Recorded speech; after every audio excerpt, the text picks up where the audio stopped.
क्या आपने कभी सोचा है कि अगर एक राजकुमारी अपने राज्य, ताज और दौलत छोड़कर सिर्फ सच्चे प्यार के लिए भाग जाए तो क्या होगा? क्या होगा जब उसका प्रेमी एक साधारण सैनिक सबसे बड़े युद्ध में फंस जाए? क्या उनका प्यार 7 समंदरों की परीक्षाओं से बच पाएगा? और क्या एक जादूगर सच में पूरे राज्य का राजा बन सकता है? इस कहानी में है सब कुछ। राजमहल की साजिशें, सच्चा लेकिन खतरनाक प्यार, जादू और श्राप की रहस्यमयी दुनिया, युद्ध, बलिदान और विश्वास की अग्नि परीक्षा। तो तैयार हो जाइए एक ऐसी एपिक लव स्टोरी सुनने के लिए जहां हर मोड़ पर है रहस्य, जादू और रोमांच। लेकिन सवाल ये है, क्या राजकुमारी रुक्मिणी और मिर्जा हमेशा के लिए एक हो पाएंगे, या उनका प्यार हमेशा के लिए इतिहास में दफन हो जाएगा?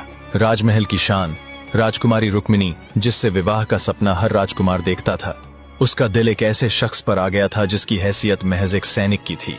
उसका नाम था मिर्जा, और वह एक ऐसा तीरंदाज था जिसके निशाने से कोई भी नहीं बच पाता था।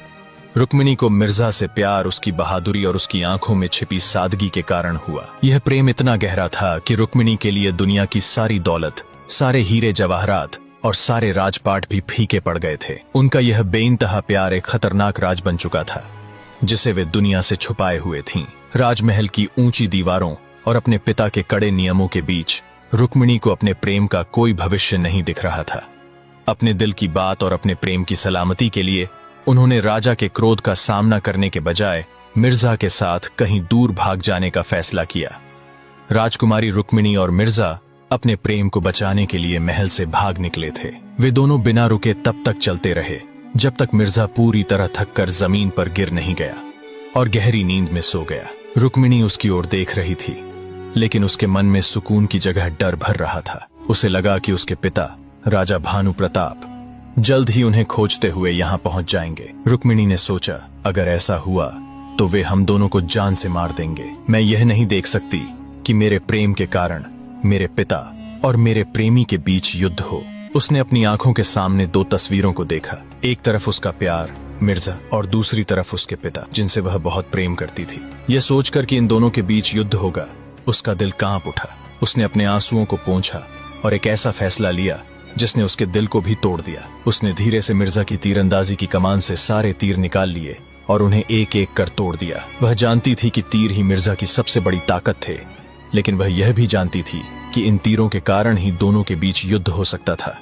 रुक्मिणी ने प्रेम को बचाने के लिए एक ऐसा बलिदान दिया जिसके लिए शायद उसे हमेशा पछतावा रहता। रुक्मिणी ने जैसे ही मिर्जा के तीर तोड़े, ठीक उसी पल राजा भानु प्रताप अपने सैनिकों के साथ वहां पहुंच गए। रुक्मिणी ने अपने पिता को देखा तो उनके पैरों में गिरकर उनसे मिर्जा को माफ करने की भीख मांगने लगी। वह रोती रही, गिड़गिड़ाती रही और अपने प्रेम की दुहाई देती रही, लेकिन राजा ने एक न सुनी। उनके लिए एक राजकुमारी का एक साधारण सैनिक के साथ भागना राज्य के मान सम्मान पर एक बहुत बड़ा कलंक था। राजा ने गुस्से में दोनों को बंदी बना लिया और उन्हें कारागार में डाल दिया। महल में लौटते ही मिर्जा को रुक्मिणी द्वारा अपने तीर तोड़े जाने का पता चला। उसके दिल में एक तरफ रुक्मिणी का प्रेम और दूसरी तरफ उसका धोखा था। मिर्जा और राजकुमारी रुक्मिणी को राजा ने एक अंधेरी और ठंडी कोठरी में कैद कर दिया था। हर दिन जब सूर्य ढलने लगता था, उस कैद खाने के पास एक तोता आता था और एक अजीब सा गीत गाता था। उसकी आवाज में दर्द था और वह बार बार एक ही बात कहता था, पहले मैं राजा था, अब मैं भिखारी हूँ, इसमें मेरा क्या दोष है? रुक्मिणी और मिर्जा दोनों इस तोते की आवाज सुनकर हैरान थे। रुक्मिणी सोचती थी कि यह तोता कौन है और क्यों ऐसी बातें कह रहा है। क्या इस तोते का उनकी कहानी से कोई संबंध है? राजकुमारी ने जब रोटी का टुकड़ा उस तोते की तरफ बढ़ाया तो वह हैरान रह गई। वह तोता रोटी खाकर राजकुमारी के पास बैठ गया और कहने लगा, रानी, मैं एक राजा था, मेरा नाम इंद्रसेन था, मेरे पास सब कुछ था, राजमहल, सैनिक और एक सुंदर रानी। मेरे पास सब कुछ था सिवाय प्रेम के। राजकुमारी रुक्मिणी के रोटी देने पर तोते ने बताया कि वह एक राजा था। उसने अपनी कहानी जारी रखी, मेरे पास कई रानियां थीं, लेकिन मेरी सबसे प्रिय रानी मुझसे नहीं बल्कि महल में आए एक जादूगर से प्रेम करने लगी थी। वह जादूगर महल में अपना हुनर दिखाने आया था। तोते ने रुक्मिणी से कहा, मेरी रानी जादूगर से मिलती थी और सिर्फ प्रेम ही नहीं, उससे तरह तरह के जादू भी सीखती थी। तोते की बात सुनकर रुक्मिणी हैरान रह गई। वह आगे कहने लगा, वह रानी जादूगर के साथ मिलकर कई अजीबोगरीब जादू सीख गई थी। मुझे नहीं पता कि वह उन जादू का क्या करती थी, लेकिन यह सच है कि वह मुझसे छुपकर जादू सीख रही थी। रुक्मिणी सोचने लगी कि तोते की कहानी में क्या सच था और क्या झूठ। क्या उसकी रानी सिर्फ जादू सीखने के लिए उस जादूगर से मिलती थी, या उसका प्रेम सच्चा था। तोता रुक्मिणी से कहने लगा, एक दिन उस जादूगर ने मुझे एक जादू सिखाया जिससे कोई भी इंसान, पक्षी या जानवर बन सकता था। मैंने यह सोचा कि यह जादू मेरी रानी के प्यार को वापस लाने में मदद करेगा, लेकिन मैं गलत था।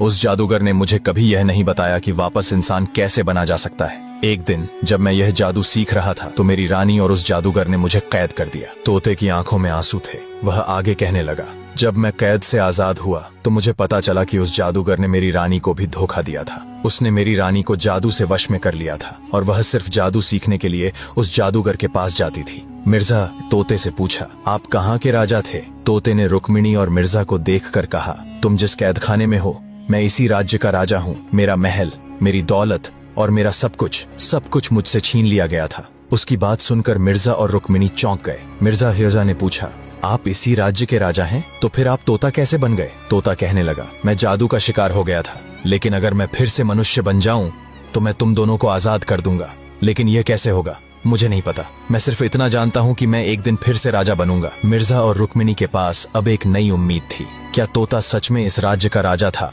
मिर्जा ने उस तोते से कहा, आपको इंसान से पक्षी बनाने का जादू आता है। अगर आप चाहें तो हम दोनों आपकी मदद कर सकते हैं। मिर्जा की बात सुनकर तोता हैरान हो गया। मिर्जा ने आगे कहा, आप हमें पक्षी बना दीजिए, हम इस कैद से आजाद हो जाएंगे और आपकी मनुष्य बनने की दवाई ढूंढ निकालेंगे। तोता थोड़ा घबराया, लेकिन अगर इंसान बनने का उपाय न मिला तो तुम दोनों भी हमेशा के लिए पक्षी बन जाओगे, इसमें खतरा है। रुक्मिणी ने मिर्जा की ओर देखा। मिर्जा ने जवाब दिया, हमें अपनी जान से ज्यादा हमारा प्यार अजीज है, हम यह जोखिम लेने को तैयार हैं। क्या तोता मिर्जा और रुक्मिणी को पक्षी बना देगा? और क्या वे कभी इंसान बन पाएंगे? तोते ने रुक्मिणी और मिर्जा की बात मान ली। उसने अपनी जादुई शक्तियों का इस्तेमाल किया और पलक झपकते ही रुक्मिणी और मिर्जा को दो खूबसूरत पक्षियों में बदल दिया। दोनों अपनी नई काया में एक दूसरे को देखकर हैरान थे। तोते ने उन्हें उड़ना सिखाया और कहा, तुम्हारे पास बहुत कम समय है, अगर तुम इंसान बनने का उपाय नहीं ढूंढ पाए तो हमेशा के लिए पक्षी बने रहोगे। मिर्जा और रुक्मिणी ने एक दूसरे को देखा और आसमान में उड़ चले। उन्हें उम्मीद थी कि वे जादू का इलाज ढूंढ लेंगे और अपनी प्रेम कहानी को पूरा करेंगे। पक्षी बने मिर्जा और रुक्मिणी ने उड़कर महल के ऊपर से रानी की निगरानी करना शुरू कर दिया। वे हैरान थे कि रानी हर पल एक अजीब सी बेबसी में रहती थी। अचानक रुक्मिणी ने महल के सिंहासन पर बैठे राजा को देखा। उसे राजा की चाल ढाल और आंखें कुछ अजीब लगीं। तभी रुक्मिणी को एहसास हुआ कि यह राजा नहीं बल्कि कोई और था। उसने मिर्जा से कहा, वह तोता कोई और नहीं, मेरे पिता हैं। मैं बड़ी हो गई हूँ, इसलिए वे मुझे पहचान नहीं पाए। रुक्मिणी ने अपनी माँ यानी रानी की आंखों में बेबसी और डर देखा और वह समझ गई कि रानी उस जादूगर के वश में थी। रुक्मिणी ने कहा, हमें किसी न किसी तरह इस जादूगर को महल से निकालना होगा। अगर ऐसा नहीं हुआ तो मेरे पिता कभी भी इंसान नहीं बन पाएंगे। मिर्जा ने राजकुमारी रुक्मिणी को बताया कि उन्हें इंसान बनने का उपाय जानने के लिए रानी को अपने वश में करना होगा। तभी उसे याद आया कि पास के जंगल में एक ऐसे महान ऋषि रहते हैं जो किसी को अपने वश में करने की विद्या जानते हैं। अपनी जान जोखिम में डालकर वे दोनों पक्षी रूप में उस ऋषि के आश्रम पहुंचे और उन्हें अपनी सारी कहानी बताई। उन्होंने बताया कि कैसे एक जादूगर ने राजा को तोता बना दिया और कैसे वे दोनों उस जादूगर के वश से रानी को छुड़ाना चाहते थे। ऋषि ने उनकी पूरी बात सुनी और कहा, तुम्हारी प्रेम कहानी बहुत अनोखी है, तुमने अपने प्यार के लिए सब कुछ त्याग दिया, मैं तुम्हारी मदद करूंगा। क्या ऋषि मिर्जा और रुक्मिणी को जादूगर से लड़ने में मदद कर पाएंगे? और क्या वे कभी इंसान बन पाएंगे? ऋषि ने मिर्जा और रुक्मिणी से कहा, मैं तुम्हारी मदद जरूर करूंगा, लेकिन मेरी एक शर्त है। मिर्जा ने बिना सोचे जवाब दिया, हम सब कुछ करने के लिए तैयार हैं। ऋषि ने कहा, तुम्हें 7 समुद्र पार करके एक जादुई मोती लाना होगा। हर समुद्र के पास तुम्हें एक मुश्किल का सामना करना पड़ेगा। रुक्मिणी और मिर्जा एक दूसरे को देखने लगे।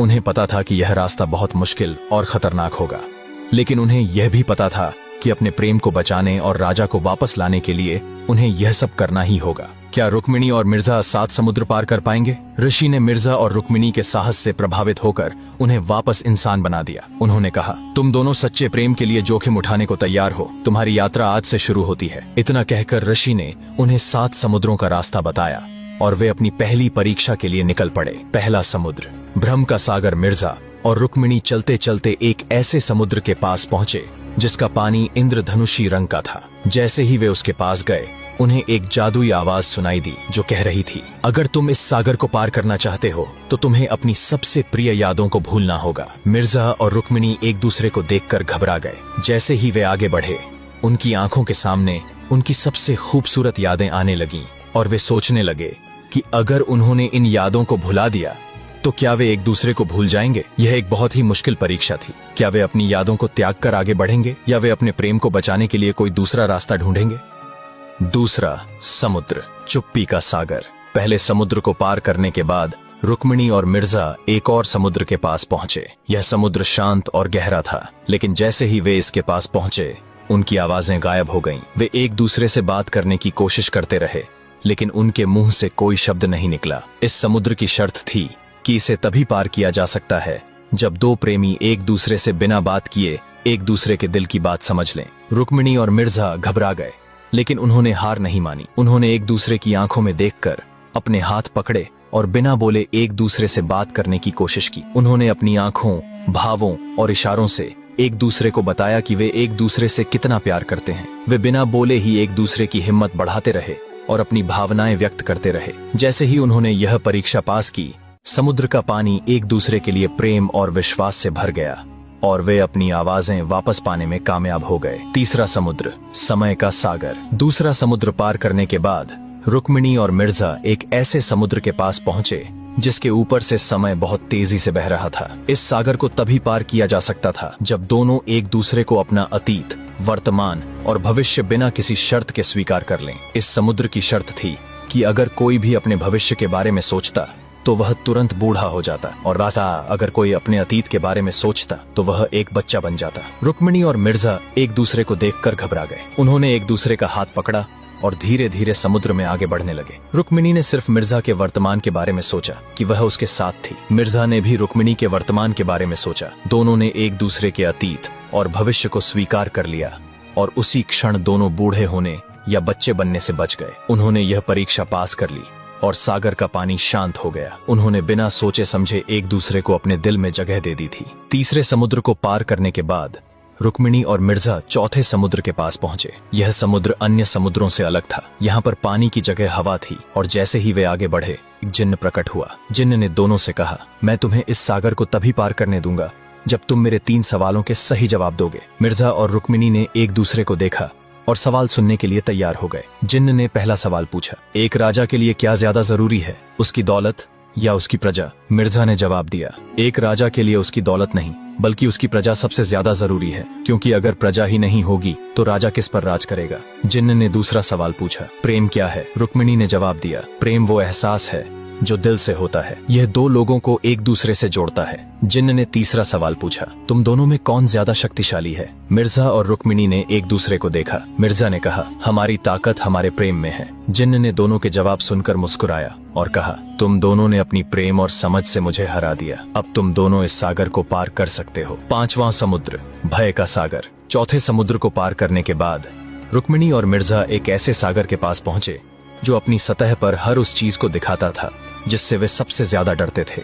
यह भय का सागर था और इसे पार करने का एक ही रास्ता था, अपने डर का सामना करना। जैसे ही वे पानी में उतरे, रुक्मिणी को अपने पिता का क्रोधित चेहरा दिखाई दिया, जिन्होंने गुस्से में कहा, तुमने मेरे राज्य के सम्मान को ठेस पहुंचाई है। दूसरी तरफ मिर्जा को रुक्मिणी के तीर तोड़ने की घटना याद आई और उसे डर लगा कि कहीं रुक्मिणी ने उसे धोखा तो नहीं दिया। लेकिन उन्होंने एक दूसरे का हाथ नहीं छोड़ा। उन्होंने महसूस किया कि उनका प्रेम उनके डर से कहीं ज्यादा मजबूत है। रुक्मिणी ने अपने पिता के प्रति अपने प्यार पर ध्यान केंद्रित किया और मिर्जा ने रुक्मिणी के प्रति अपने विश्वास पर। धीरे धीरे उनके डर का साया हटता गया और वे उस सागर को पार करने में कामयाब रहे। छठा समुद्र, लालच का सागर। पांचवें समुद्र को पार करने के बाद रुक्मिणी और मिर्जा छठे समुद्र के पास पहुंचे। यह समुद्र चमकते हुए हीरे, सोने और दौलत से भरा हुआ था। इसे लालच का सागर कहते थे। इस सागर को पार करने की शर्त थी कि दोनों को अपनी इच्छाओं को काबू में करना था। अगर वे किसी भी चीज के लालच में पड़ते तो वे वहीं फंस जाते।